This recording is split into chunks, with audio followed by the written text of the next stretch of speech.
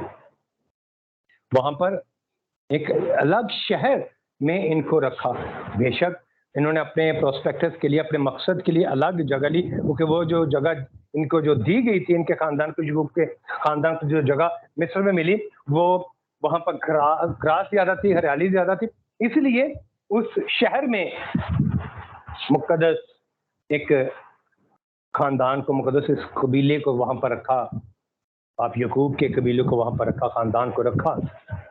لیکن اصل میں وجہ یہ تھی کہ مصری لوگ ان کو اپنے درمیان میں رکھنا پسند نہیں کرتے تھے. بالکل ایسے ہی جیسے آپ جو میری آواز سن رہے ہیں، آپ نے یہ ایکسپیرئنس کیا ہوگا کہ ہمارے لوگ جو گاؤں میں پہلے رہا کرتے تھے، ان کو بھی ایک خاص علاقے میں جگہ دی جاتی تھی. بالکل گاؤں کے درمیان میں ان کو نہیں رکھا جاتا تھا، بلکہ تھوڑا سا گاؤں سے ہٹ کے، بلکہ ان کو زیادہ تر مغرب میں جگہ دی جاتی تھی. بالکل گاؤں کے آخر میں جگہ دی جاتی تھی. اس کی وجہ یہ ہوتی تھی کہ یہ الگ رہے. بالکل یہاں پر بھی مصریوں نے ان کو ایک الگ جگہ مخصوص ان کے لیے کی تھی، اس خاندان کے لیے، کیونکہ یہ چرواہے تھے. ان کا کاروبار کیا تھا؟ یہ چرواہے تھے، اس لیے ان کو الگ ایک شہر دیا یوسف نے.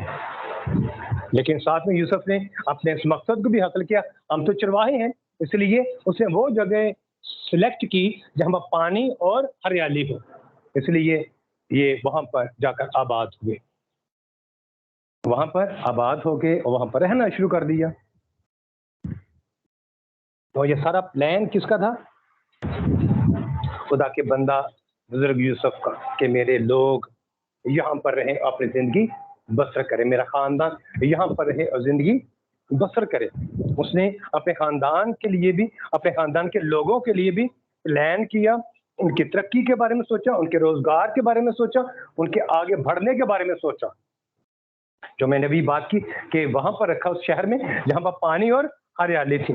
جیسے آپ تیز زبور میں پڑھتے ہیں کہ جو اچھا چرواہا ہے، اس کی سب جو وہاں پر تفسیر لکھی گئی ہے، وہ ہری ہری چراگاہوں میں بٹھاتا ہے، وہ ہری ہری چراگاہوں میں لے جاتا ہے، وہ مجھے چشموں کے پاس لے جاتا ہے. اس نے بھی وہاں پر انہیں جگہ دی جہاں پر پانی اور ہریالی تھی. ان کے روزگار کا خیال رکھا، ان کے روزگار کا خیال رکھا. آج ہم یوسف کی جگہ پر ہیں. خدا نے ہمیں جو مقام عطا کیا ہے، جو جگہ خدا نے ہمیں دی ہے، جو اختیار خدا نے ہمیں دیا ہے، آج ہم دیکھیں کہ ہم اس اختیار سے بدلہ لینے کے لیے کام کر رہے ہیں. اپنے بھائیوں سے بدلہ لے رہے ہیں جنہوں نے مشکل وقت میں تھوڑا سا نقصان دیا ہوتا ہے، ہمارا تھوڑا سا کام کیا ہوتا ہے، غلط ہم سے زیادتی کی ہوتی ہے، تو کیا ہم ان کو معاف کر کے گلے سے لگاتے ہیں؟ ان کے ساتھ ہماری گفتگو کیسی ہوتی ہے؟ یہ بڑی، میں نے جب اس حوالے کو بار بار پڑھا تو یہ لفظ بار بار میرے ذہن کو ٹچ کر رہا تھا کہ اس سے ملائم باتیں. میں اکثر اپنے کلیسیا میں، اپنے لوگوں میں جب خاندان میں صلح کے لیے جاتا ہوں تو وہاں پر صلح سے پہلے خود ہی مجھے لوگ کہنا شروع کرتا، بس 2 منٹ ساڈی گل سن لو، پہلا صلح سے کر لیں گے، تھوڑی آگے صلح ہو جائے گی، لیکن ساڈی گل سن لو، انہوں نے کیا کہا ہمیں، یہ کیا چاہتے ہیں، پہلے ہم اس سے پوری بات سن لیں پھر ہم صلح کریں گے. یعنی کہ دوسرے آدمی کی پہلے پوری عزت جو ہے وہ اچھال کر پھر معافی کی طرف آتے ہیں. یہاں پر یہ ان کی عزت اچھال کر ایسے یہ ذکر نہیں کیا کہ تجھ سے منو مارے کٹ کے کوچ کھوج چھوڑ دیتا، پھر کٹ کے منو وے چھڑیا اسماعیلیوں کے ہاتھ. اس میں یہ بات ہے کہ میں تو اسماعیلیوں کے ہاتھوں میں بیچا گیا تھا، اور پھر جا کر میں یہاں پر پہنچا اور جس گھر میں آیا اس عورت نے مجھے قید میں ڈلوا دیا. اس نے کوئی شکایت ان کے ساتھ نہیں کی, ایسا کوئی کام اس نے نہیں کیا, کوئی گفتگو ایسی نہیں کی, بلکہ سیدھا کیا کہا, بلکہ پہلا جو اس کا کام ہے وہ رو پڑتا ہے ان کی بات سن کے کہ تیرے باپ نے, ہمارے باپ نے یہ کہا کہ تو ہمارا خیال رکھنا. وہ رونا شروع کر دیتا ہے. بالکل ایسے ہی جیسے یسوع مسیح لازر کی قبر پر جاتا ہے اور روتا ہے کہ ان کی کم اعتقادی کو دیکھ کر, ایسے ہی ان کی بھی کم اعتقادی اور محبت کی کمی کو دیکھ کر یوسف رو پڑتا ہے. یوسف رو پڑتا ہے. بعض اوقات ہم بھی جو پاسٹر ہیں, بعض اوقات ہم بھی اپنے کلیسیا کے رویے کو دیکھ کر ہم بھی بعض اوقات رو پڑتے ہیں. ہم کلیسیا سے اتنی محبت کرتے ہیں, اپنا گھر بار چھوڑتے ہیں, اپنے فیملی کے ایونٹس ہم چھوڑ دیتے ہیں, فیملی میں شادی ہے ہمیں وہ بھی بعض کا چھوڑنی پڑتی ہے, لیکن کلیسیا پھر بھی اپنے رویے کے وسیلے سے, رویے کی بدولت ہمیں بعض کا بہت زیادہ پریشان کر دیتی ہے. اسی لیے تو میں اکثر کہتا ہوں پادری صاحبان کو شوگر اس لیے ہوتی ہے کہ پادری صاحب 24 آور کسی نہ کسی ٹینشن میں زندگی گزارا ہوتا ہے. کبھی ایلڈروں کی طرف سے, کبھی کلیسیا کی طرف سے, کبھی بشپ صاحب کی طرف سے, کبھی کسی اور طرف سے ایسی ٹینشن ان کی زندگی میں چلتی رہتی ہے. اس لیے پادری صاحبان کسی نہ کسی بیماری میں 40-50 سال کی عمر میں ہی وہ اب کسی نہ کسی بیماری کا الزام اپنے اوپر لے کر اپنی زندگی گزارے ہوتے ہیں. کوئی نہ کوئی میڈیسن ان کو لگ جاتی ہے, جیسے مجھے انسولین ٹائم سے ہی شروع ہو گئی. اس کی وجہ کلیسیا ہے, لیکن خدا کا شکر ہے کہ خدا نے جو بھی خدمت دی ہے ہم اسے کر رہے ہیں. اس کے لیے سارا جلال ہم خدا ان کے نام کو دیتے ہیں. یہ بیماریاں تو جیسے مقدس پالوس کہتا ہے کہ جو کانٹا مجھ میں چبھویا گیا تھا, اس کے لیے جب دعا کرتا ہے تو اسے جواب کیا آتا ہے, میرا فضل ہی تیرے لیے کافی ہے. سو ہمارے لیے اس کا فضل کافی ہے. دا پریس آف گاڈ, خدا ان کے نام کو جلال ملے. ہم واپس آتے ہیں سوری اپنے ٹاپک کی طرف. ہم یوسف بننے کی کوشش کریں میرے عزیزو, اپنے اپنے خاندانوں کے ہم یوسف بنیں. اگر آج ہم کسی مقام پر ہیں, اگر آج خدا نے ہمیں سرفرازی عطا کی ہے, تو اس سرفرازی کا استعمال اپنے خاندان کی ترقی کے لیے کریں. اب میں بارہا اپنے میسیجز میں اس بات کا کوٹ کرتا ہوں کہ اپنے خاندانوں کی ترقی کا, اپنے لوگوں کی ترقی کے بارے میں ضرور آپ سوچا کریں, اور اپنے ذاتی رویے جو ہیں ان کی نظر ثانی ضرور کیا کریں. ہماری گفتگو کیسی ہے, خاص طور پر اس پر ضرور آپ غور کیا کریں کہ کیسے ملائم ہمارے منہ سے الفاظ نکلتے ہیں, کیسی اچھی گفتگو ہماری ہوتی ہے, اس سے لوگوں کی خاطر جمع ہوتی ہے. یا وہ ایک لفظ ہم اکثر استعمال کرتے ہیں, کہہ دیں میں خاطر کر لینا وا چنگی طرح, اس کی خاطر میں لوں گا. وہ خاطر نہیں ہم نے لوگوں کی کرنی, جو اکثر ہم اس کو نیگیٹو پہلو میں خاطر کو بھی جب اکثر استعمال کرتے ہیں. یہاں پر پازیٹیو خاطر جمع ہے, لیکن ایک نیگیٹو خاطر جمع بھی ہے. میں اس کی خاطر کروں گا جی, وہ خاطر نہیں آپ نے کرنی, بلکہ خاطر جمع کریں, ان کی دل ازاری نہ ہو, ان کے دلوں کو آپ ان کے دلوں کی ٹھارس بنے, اطمینان کا سبب بنے لوگوں کے لیے, کیونکہ ہمارا یسوع بھی لوگوں کے لیے اطمینان کا باعث تھا, کیونکہ اس کا نام ہی امن کا شہزادہ ہے. وہ دلوں میں بھی امن دیتا ہے, وہ زندگی میں بھی امن دیتا ہے, وہ ہمارے عام روزمرہ کے کاموں میں بھی ہمیں امن اور سکونی ہی عطا کرتا ہے. سو میرے عزیزو, آج ہم اپنے اپنے اندر بزرگ یوسف جیسی یہ خوبیاں, یہ خصوصیات اپنے اندر پیدا کرنے کی کوشش کریں. خدا کا پاک روح ہمارے اندر ان تمام چیزوں کا پیدا کرنے میں اپنا فضل عطا فرمائے, اپنی نعمت عطا کرے. خدا ان کے پاک کلام پر ہمیں چلنے کا فضل بخشے, مسیح کے نام میں آمین. خدا اس کلام کی صلح سے ہم سبوں کو برکت دے, آمین. جی خدا آپ کے ساتھ ہو. جی بہن, over to you. Thank you pastor جی, بہت خوبصورت سب کے بارے میں خدا ان کا زندہ کلام سب کے سامنے پیش کیا گیا. خداوند کی شکر گزاری کرتی ہوں. یوسف کا باپ یوسف سے بہت محبت کرتا تھا, کیونکہ وہ اپنے بھائیوں کے گناہوں کا تذکرہ اپنے باپ سے کیا کرتا تھا. اس کے بھائی اس سے نفرت کرتے تھے, اور انہیں وہ سزا دی گئی جو اس نے کی نہیں تھی, کیونکہ اس کی قیمت ادا کی گئی, اسے بیچا گیا. جب وہ بیچا گیا تو بادشاہ کے محل میں پہنچا, اور اس نے ہر اس مشکل کو قبول کیا، ہر آزمائش سے گزرا، تو جب وہ ہر آزمائش سے پورا اترا تو سرفراز کیا گیا۔ سرفراز کیا گیا تو وہ پوری دنیا کے لیے ایک نجات دہندہ بن گیا، کیونکہ ساری دنیا روٹی کے لیے اس کے پاس آتی تھی۔ آج خداوند کی شکر گزاری کرتے ہیں خداوند کے اس خوبصورت کلام کے لیے۔